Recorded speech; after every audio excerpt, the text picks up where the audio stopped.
was almost 10 years old, and he was helping his mother push a trolley full of all they owned. And because they couldn't find an inn they could get in, they were heading to the city and leaving Bethlehem. Couldn't you perform a miracle? I'm out of them, he said. I tried turning nothing into warmth, but it just made my mother cry. It just made my mother cry. Mary Magdalene has become a man, and tonight he's old, and she has been riding my tram. Now it's late and she's trying to sleep beneath a poster for a bank. Your dreams are important to us as it bathes her face in gold. Come give us your natural gifts, we make wealth from toil. Come pretend for history's page that we're advancing Australia fair. Let's pretend that we're all advancing Australia fair.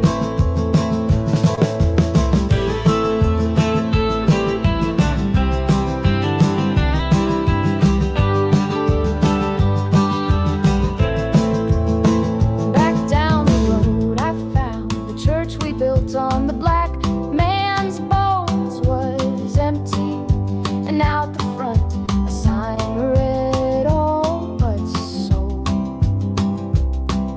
A sign read all but sold. And we all owe so much money, but to whom we're not quite sure.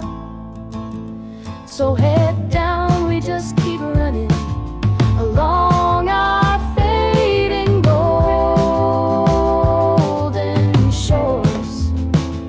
So head down, we just keep running along our fading golden shores. Come give us your natural gifts, we make wealth from toil.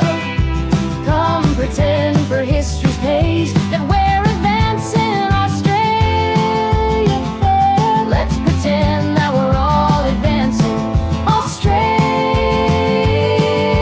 fair.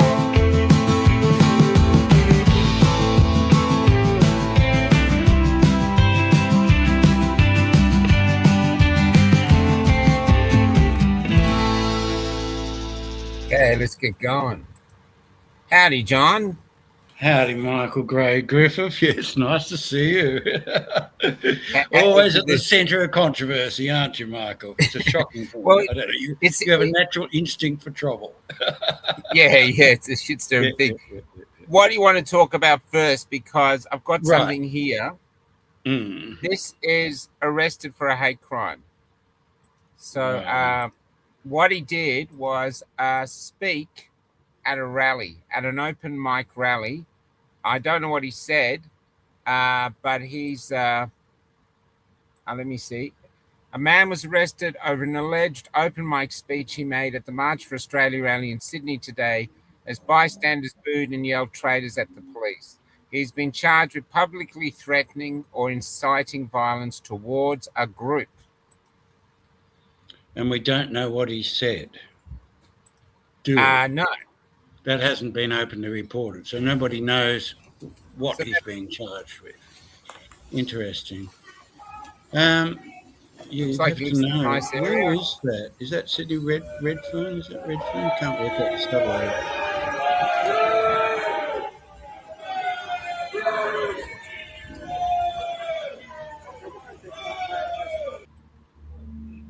What's interesting, if you go back here, look at the color of the armband on the police officer. Red. Yeah, like an old maybe.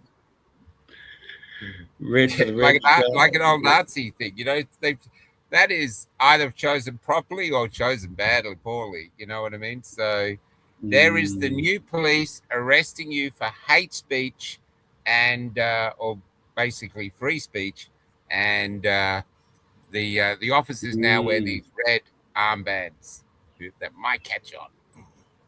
So what's the red stand for? Can't see it. Can't see what it is. Yeah. Interesting. So there was just one. There was more than one yesterday, wasn't there? I've only heard of one. I've heard of a woman. There was another one here. I've got another one here somewhere. And what's interesting is that someone. Here's another one. So this is a woman. This woman was told to move on because she was waving an Australian flag.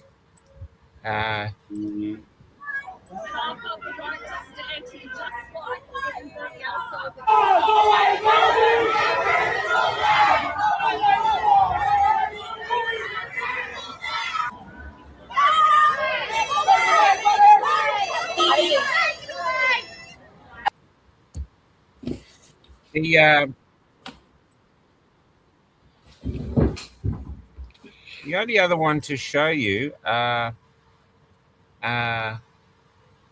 is this guy here. So I'll just bring this up. Dove Powell. This is from Australia Day. Now, people have been telling me, because I put out that thing, why aren't the flags anywhere?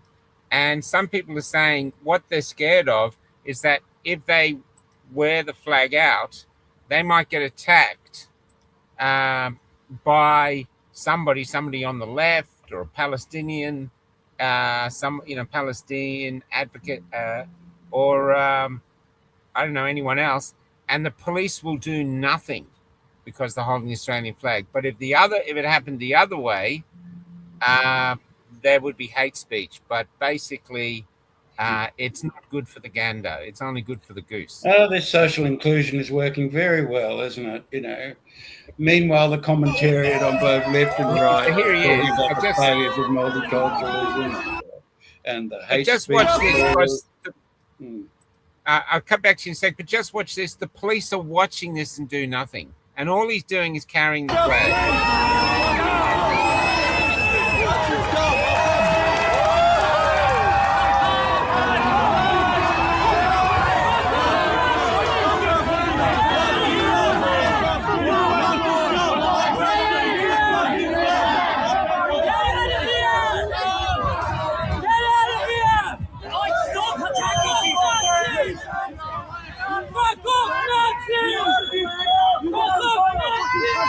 Fuck off, Nazi.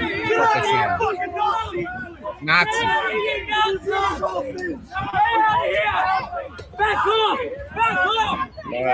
They're attacking him as a group. Look at them all. Back off! Back off! And who's the group attacking him? Who are they? Sorry, that? Who do we know who is attacking the bloke? The ones attacking him are the ones who are for Free Palestine, and the ones who are for they want to call this Invasion Day. They don't want to have Australia Day. So he waved the flag, and there's police all around him. They did nothing, and he got basically brutalized by the gang or the protesters, and they're all yelling at him, calling him a Nazi. And the only crime he's done is wave the Australian flag on Australia Day in Australia. Yes, it's amazing, isn't it? Australia Day has just turned into this absolute quagmire of conflict, and it's incredible to watch. I've just been in Vietnam for 4 months, and you can see flags from one end of the country to the other, Vietnamese flags, and they emphasize unity. Less than 1% of the population is born overseas. They're very proud. In contrast to here, the population is happy. They have a lot of self-pride. It's just booming. The businesses are booming. It's a really interesting contrast. Look, moving right along, because just before I say though, I want to say I was in Clare, so I did a short about being in Clare. There was no Australia flags anywhere except on one chemist. But if in Australia now, if you want to make 400 Australians of different races, if you want to make their sphincters go super tight all at once, wear an Australia flag cap into a Woolworths on Australia Day. And they just Which I understand you did, yes. I want to interview you briefly. I had a little flag sticking out of my head. And this what happened. I was at the cold meat section, and he got this huge woman, and someone said to her, "Oh, so you're open today?" And she said, "We open every day except Christmas and New Year's." And I said, "Yeah, why would we open on Australia Day, which is our national day?" And sphincters. But I did actually feel, I thought, I wonder if they're going to call the cops. It was that tense. This is the woman who was serving me, because one employee there came up and said, "I don't see why it's a problem you're wearing." It's something like this. The woman serving me, because I only go to people serving me, is like this, scanning me, trying to get me out as quick as I can. It was historically tragically sad. I'm laughing, but I was really angry, and I thought this was disgraceful. Yeah, so moving on. What you got next? Get with the program. Well, there's been massive, as you know, backlash on the hate speech laws. And just to add to the whole sense of social unity that we're now witnessing in Australia, Anthony Albanese, the Prime Minister, Chris Minns, the New South Wales Premier, Chris Bowen, the Environment Minister, Penny Wong, the Foreign Minister, and Julian Hill, who is the openly gay Assistant Minister of Citizenship and Multicultural Affairs, have all put out statements marking the 77th anniversary of India's Republic Day on the same day as Australia Day. And of course, as you can imagine, this being the age of the internet, this has spurned thousands of comments online, not of all of which, us being such a respectable outlet, we can repeat here, but you don't need too much imagination to say what they say. So I thought I would just read the statements from our senior politicians in Australia about India's 77th Republic Day. Now, there are various estimates that the Indian immigration is now at record levels. It's a huge percentage of it is Indian migration, and there is a huge conflict over this, as you are well aware, having travelled through so many towns. But on Australia Day, the 26th of January, also coincided with India's 77th Republic Day. So Anthony Albanese, I'll just read the statements in full if you don't mind. Don't Sure. So the Prime Minister said, "On India's 77th Republic Day, I send my very best wishes to all who are celebrating India's rich history, diversity, and extraordinary breadth of achievements. The enactment of India's constitution in 1950 was a defining moment, fulfilling the ambitions of a proudly sovereign nation. India has embraced its place in the world, standing tall as a nation of innovation, resilience, and vitality." Pity you can't say that of Australia. "The enduring values of justice, equality, and liberty evoked 76 years ago are values that are at the heart of the bond between India and its many friends across the world, including, of course, Australia. On this special day," he's issuing this statement on Australia Day, just to emphasise that, on this special day, "we also celebrate our deep and cherished strategic, economic, and people-to-people connections between our two nations and the opportunities that are within our reach." Now, by various estimates, the figure is debated, but about 85% of Indian migrants vote Labor. That's been an argued over figure, but regarded as fairly reliable. So the Prime Minister continues, "I pay tribute to the many Australians of Indian heritage." It's amazing the loyalty of a voting bloc will get you. "Your hard work, energy, and aspiration and love of country add so much to this nation and to the close and warm friendship Australia enjoys with India. It is with great delight that I join with the people of India and everyone who has roots in that truly extraordinary country." It is an extraordinary country. I've been there several times. It's a amazing place, as you celebrate this milestone. Happy Republic Day. So that's from the Prime Minister. The Indian diaspora in Australia reportedly sent about $5.1 billion back to their villages and towns. So that's money that's flowing straight out of Australia to... so $5 billion. Yes, I suspect that's an underestimate, but anyway. Yeah. As you can imagine, some of the reactions were quite lively. Hang on, I've got these papers. Can you read any out? Any that won't get us? Any that won't have the SWAT team break into both our places at the same time? What's this about SWAT? I said, can you read any of the comments out that won't have the SWAT teams break into both of our places at the same time? Right, if I've got this right, hang on, I got the pages mixed up here.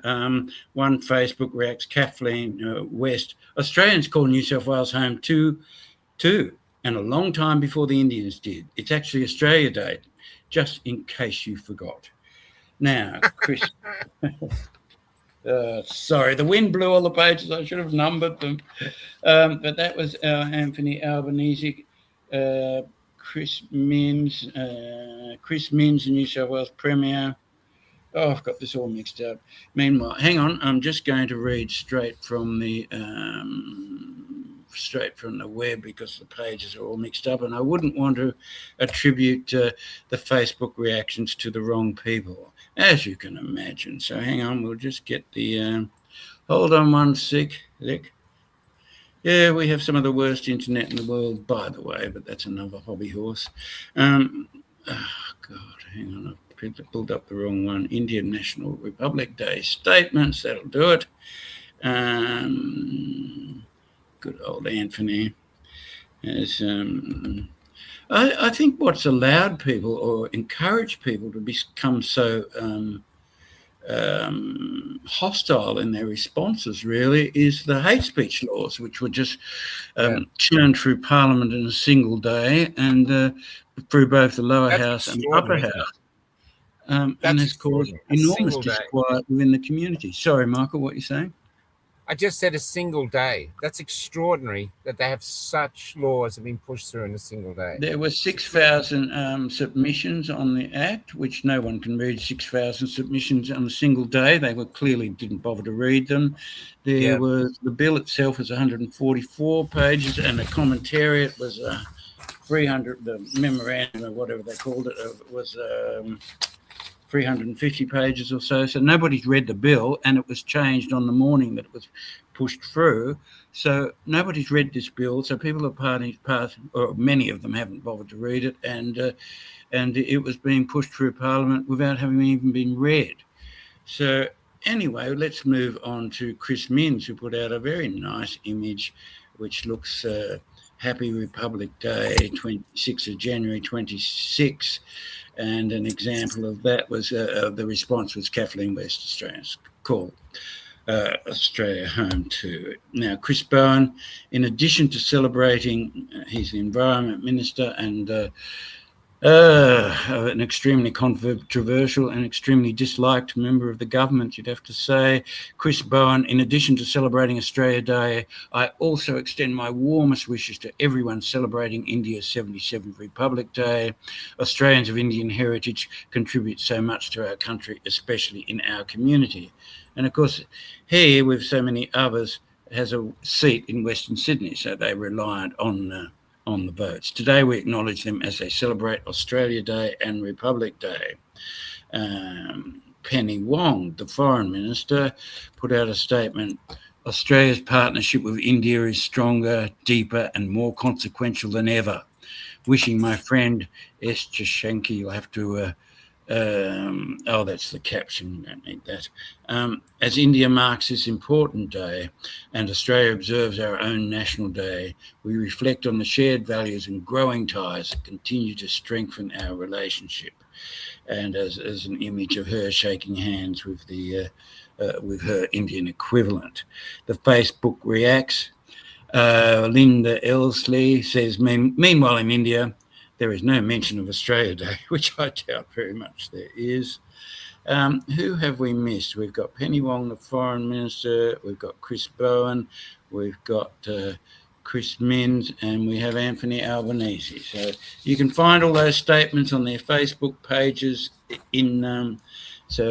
Yes, it's a very close and developing relationship, you might say, indeed. Well, which I think is interesting. Now, Michael, you've just been touring through many of the small towns of Australia. Yeah, that's right.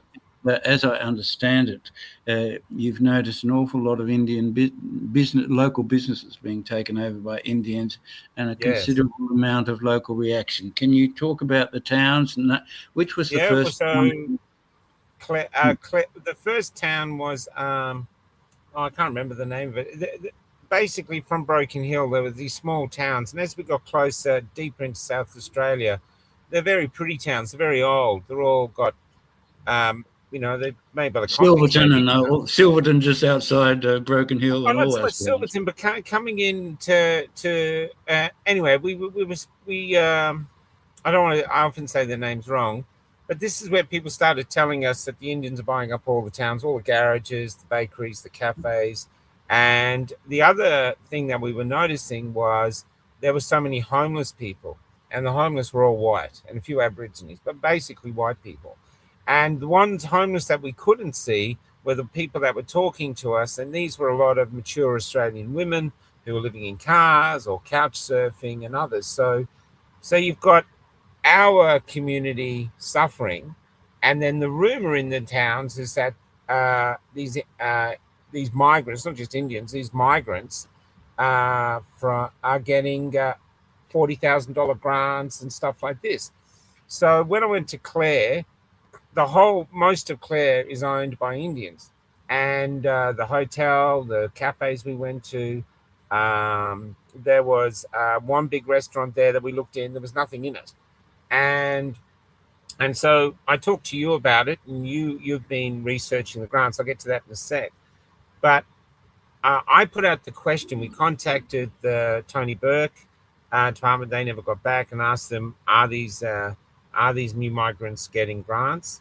They never got back. So I put the question out to the public. Does anyone know? And that went uber viral, had 360,000 views in a day on various platforms, enormous amount of comments, and people saying they're electricians and they go to these, like their town has 4 Indian restaurants have set up in the past year or so. Some of them don't actually, there's nothing in them. They're just a freezer, a mattress on the floor, and they're just empty shells. And so we're trying to find out more, and more people are saying it's 40,000, it's 50,000. One woman contacted us. She said she worked in an immigration center, and she said it was more like 100,000. And so as yet we haven't got the evidence. It's just this rumor that is just spread right across the nation. It came from everywhere, but you've been, and so we're still out. If there's any whistleblowers, and if it's a rumor, let's go. No, it's a rumor. It's not the case. These are industrial people who work together, and I think this is. I'll get to that in a sec. Let's finish with you. What have you found? Have you researched it all? Have you found any evidence to Well, this? we're going to go through it over the next few days. We'll do a series of these short broadcasts. So today I just wanted to focus on the statements of public support for India's Republic Day. Yeah. Coincidentally, you couldn't make it up, coincidentally on Australia Day. So there's a huge, as you know, migration and mass immigration, which was never taken to the electorate, is probably, you would have to say, the hottest topic in Australia right now, because it's flattened, absolutely flattened wages, very difficult to get jobs, so on and so forth. You've seen the housing crisis, the cost of living crisis, and so on and so forth. So most jobs now, forget the exact figure, but the vast number of jobs are government jobs. So they can claim that there is low unemployment, but many of these jobs are either direct government employment or indirect government employment. So, go to an old age home and go to anywhere, any hospital, any old age home, or any government-run organisation now, and you will see this phenomenon. Now, nothing against the people involved. Many of them are really charming people. The Nepalese are really, I've just been in Nepal. There are signs all over Nepal, come to Australia, learn English, work, etc. And the Nepalese, I think there's about 200 and something thousand of them in Australia. I'd have to double check. But, they're industrious, they're well liked, and they almost universally are homesick. They want to go home because Nepal's a really wonderful, beautiful country. And interestingly enough, Nepal, the Nepalese just overthrew their government. It was seen as the very first Gen Z revolution in the world. They've all got mobile phones, and they're all looking at these people going, "You're old, you're corrupt, you don't serve us," and they're all on their phones. So the Nepal of 50 years ago, when I used to go there, is no more. Women come up to you and talk to you. No woman 50 years ago, no Nepalese woman in a blind fit would ever approach a man and a Western man and talk to them. Now they come up and chat away about, oh yes, my cousin's in Melbourne and working at a hospital or whatever. The young men are all fashionably dressed. They're all very savvy. It's the phones have driven this remarkable change. And there's been a lot of critique in Australia by people warning the government that by the absolute manipulation of media, which we've seen in this country, which is essentially either government controlled, as in the ABC, it's government owned, or heavily manipulated by government, usually through advertising. No one wants to offend the chief advertiser, etc., etc. So there are all sorts of ways in which the government has manipulated the media, and they were warned by media analysts that this would backfire, that the command and control instincts that operate in the agencies and in government, the military instinct of command and control, simply doesn't work when you're dealing with a public. So if you're dealing with media, and these people to this day can't understand why the public won't do as they're told, but we told them not to protest. We told them that multiculturalism was a success, etc., etc. So it's amazing. So, sorry, just if you can reflect a little more on the atmosphere in the towns. We'll come back over the coming days. What I'm seeing, I'm actually seeing it like a dodo level extinction event over time, because the other one thing the rumor is that not only are they getting the grants, but the motivation to give them the grants is these are lifetime Labor voters. And I've had Indians tell me that their community votes Labor no matter what. And why wouldn't they? And then at the other side, this is why Labor is staying in power, is the NDIS, which seems to be an enormous scam. But at the same time, anyone who works for the NDIS or is on the NDIS, they're probably not going to vote against Labor, because why would you bite the hand that feeds you? So literally Labor is buying votes, or appears to be buying votes. But what I see differently historically is that we are going into hard times, and we've had really good times, and in those good times we've forgotten about family and community. Everyone's for themselves. Go on, kid, go to university, be something. Most people sort of operate on their own story. Indians, Muslims, Pakistanis, Jews, all those people, they work as communities. If they buy a business, and someone said a business is $100,000, but what we've heard is that they combine the money. They combine the money, they buy the business, and then they have their relatives working there. Or, and then if they can't get a relative, then they'll bring in an Aussie. And so they are better suited to the harsh economic times that we're going into.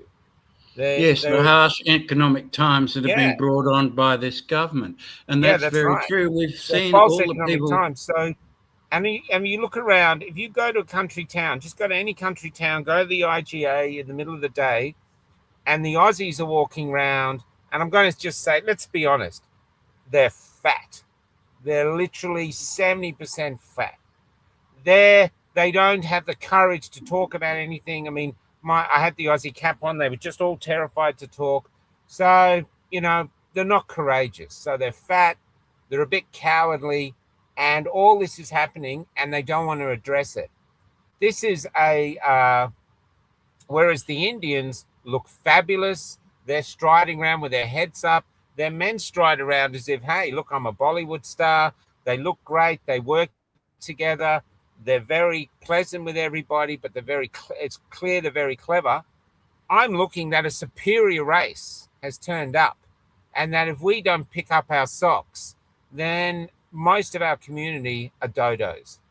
And that's what I'm seeing. This is long term, and I'm talking, about another generation. But that's it. That's what I'm seeing in these country towns, which is probably going to get me in trouble with a lot of country towns.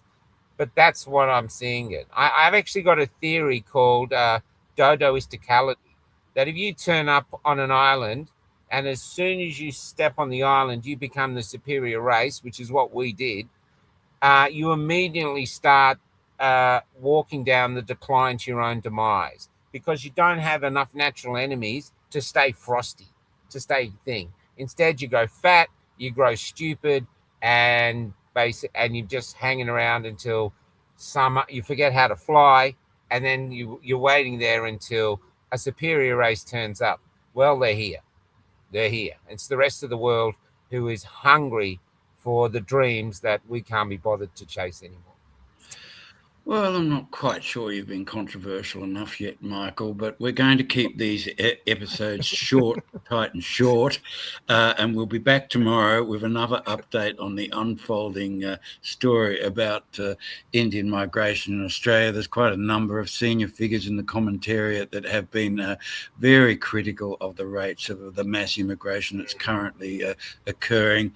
It was an issue that was Albo never raised the issue that he would ramp up immigration rates to record levels when he was running for Prime Minister, because he knew it wouldn't be popular. But here we are, and now they're passing through hate speech laws and basically trying to arrest and intimidate people who want to discuss the subject. So, and of course, so that just leads to this brewing, fermenting, sullen, nasty, and when you disempower people, potentially revolutionary and violent outcomes. So you really need to be very careful when you're manipulating the demographic future of a country, which is blatantly what this government's doing. And you need to be very careful step by step, or you will end up with a severe mess. It's already a mess online, and when that plays out in the demonstrations and the conflict that we're seeing on Australia Day, well, where to from here? That's what I'd say. Yeah. We'll be back tomorrow anyway. I'm in Port Pirie, so it got pretty high today. It's come down now, but the on the news they're selling it like it's the hottest summer of all time, but it's just hot. It's just it's hot. It's it summer. Actually is summer. So tomorrow I'll probably be covered in oil because I've got to change the alternator. But so we'll see how we go tomorrow. But it's still beautiful out here. It's still, the country is still worth fighting for, and you better fight for it because you could lose it. You might be losing it now. Well, Something Wicked This Way Comes keeps popping into my mind, that book by Ray Bradbury. I don't know why. Oh, and this is the last thing, just to have a laugh. Some guy in Victoria, two gay guys, apparently they had some jogger run by them and called them poofters. And they decided to do a manhunt for him. Well, the Victorian government have gone on board with the police. So they're doing a manhunt. But they do have some CGI footage if anyone can identify this guy. There he is there. Is he the guy that called the other guy a poofter? No, I think that's a Betty Hill sketch. Oh, right. Someone put that up, but apparently he looked like that. But that's where we are. We've got all these issues, and the whole Victorian government is looking for a guy that called another guy a poofter. Yeah. Well, they should come down to the locals at where I live, or any local really, and see how long you survive in the beer garden if you're going to get upset about being called a poof. Hey, Wolf, you're as ugly as you're even uglier than you were yesterday, mate. Like it's a standard Aussie greeting. Yeah, I know. Yeah, true. Yeah, it's amazing. All right. You know, they've overcooked the goose or over-egged the custard, whatever you want to say. All right, Michael, good to see you. We'll be back tomorrow. Yeah, the same. Cheers. Yeah, good to see you. Bye.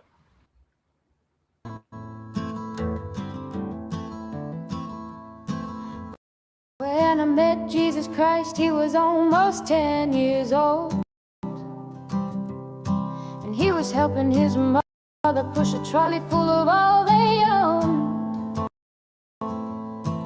And because they couldn't find an inn they could get in,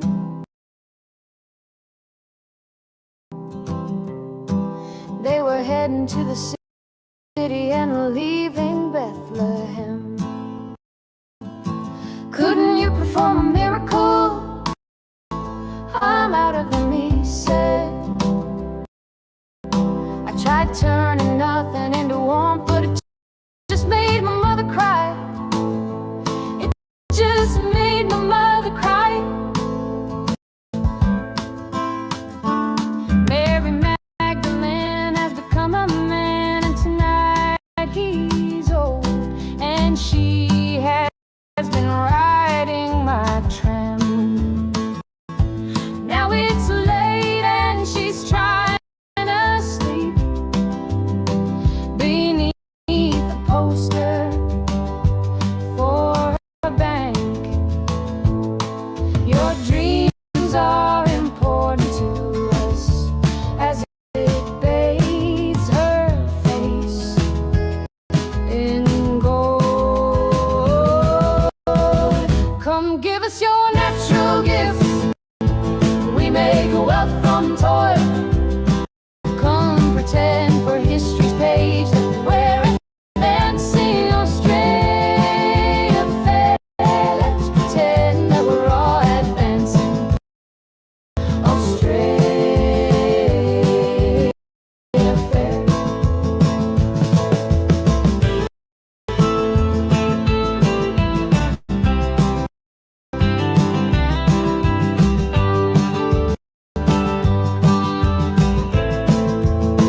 Back down the road I found the church we built on the black man's bones was empty, and out the front a sign read all but sold.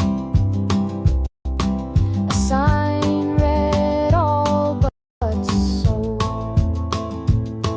And we all owe so much money, but to whom we're not quite sure. So head down